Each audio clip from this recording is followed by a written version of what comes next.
Sometimes nostalgia arrives uninvited, a smell that carries us decades backward, a melody half buried in adolescence, a place we stumble into and suddenly, without warning, we are children again.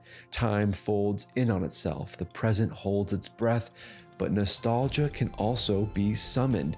We can call it forward like film unspooling through a projector, recasting the lives we once lived, and God knows, in a restless world like ours, a pause would not hurt. I remember those days, long summer evenings when the sky refused to darken, the bus ride home, an MP3 player in my hand, the right song transforming a routine commute into something magical. I remember the woods behind my house, not just trees and dirt, but it was a world alive with stories. There, I was a knight, a sorcerer, a hero, fueled by the tales of Final Fantasy and Kingdom Hearts. Reality and fantasy blurred so easily then, and to step across that felt natural and effortless. But the world grew louder, faster, it demanded more of me, agility just to survive the day, and somewhere along the way, I lost the ease of that crossing.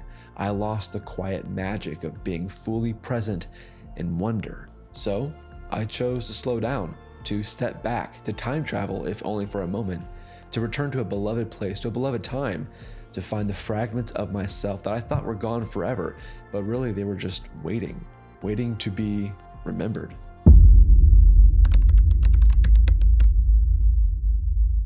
The emotional high was instant the day that I bought my used 3DS.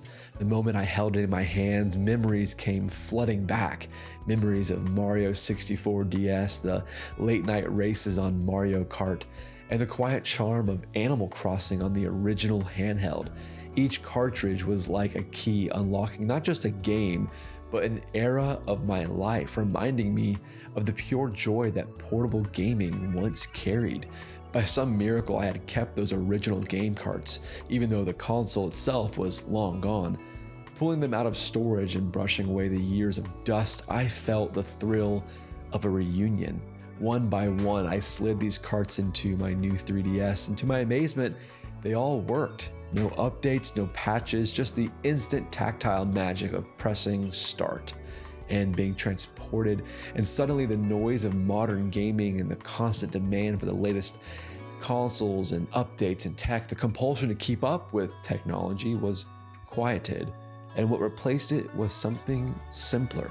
The elegance of portability, the humble form factor of the clamshell design, practically begging to be carried, to be traveling with me. It fit into my hands, fit into my life, in my pockets, and with an ease that modern devices rarely manage, I was transported to simplicity. And so I traveled on planes and waiting rooms and quiet corners of my home, and each time I cracked open that glossy shell, I felt younger. I tasted again the warmth of summer sunlight, even though the world outside my window was becoming gray. Perhaps the greatest gift of all was not even just the games themselves, but the coziness of it all. The ability to play anywhere, anytime, with the nostalgic simplicity of a stylus in my hand. Retro, yes, but also timeless.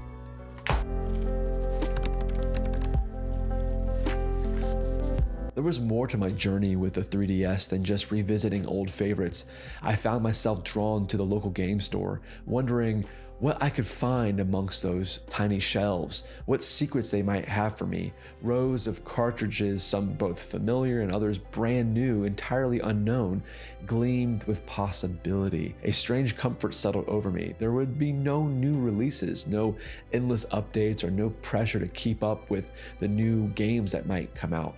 What lay before me was complete, intangible, and even finite, a library of adventure waiting quietly behind the glass, each title a doorway to a world that I had yet to explore.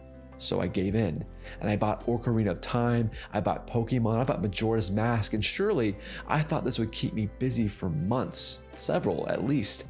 And yet time slipped differently in the presence of this little console. Several months passed, and still I was not rushing. I could have finished each game easily in a single month, but Something about the 3DS demanded patience. The clamshell in my hands, the click of its buttons, the way it fit so naturally into my life, it invited me to slow down, to linger, to explore. So I roamed the fields of Hyrule not as a checklist, but as a landscape of wonder. I captured Pokemon not for completion, but for the simple thrill of discovery. Every hidden corner, every unexpected encounter became a small revelation. I felt the joy of immersion, not as a child racing to the finish, but as someone older, finally able to savor each moment, each world, each story. In these games, I was transported back to a simpler time in gaming, and yet I was also being offered something new, the chance to experience it fully and deliberately without this need to hurry, to wonder as a child might, eyes wide with curiosity, but with the patience of someone who knows that the journey itself is the reward. The 3DS became more than a console. It became a portal for my memories, for me to wonder and to play, unbound by expectation. It reminded me that some adventures are not meant to be raced through. They're meant to be lived slowly, completely, and wholly. And this transformation for myself actually allowed me to enjoy games that, frankly, I had beat before, but in a new light, and frankly, with a better console handheld.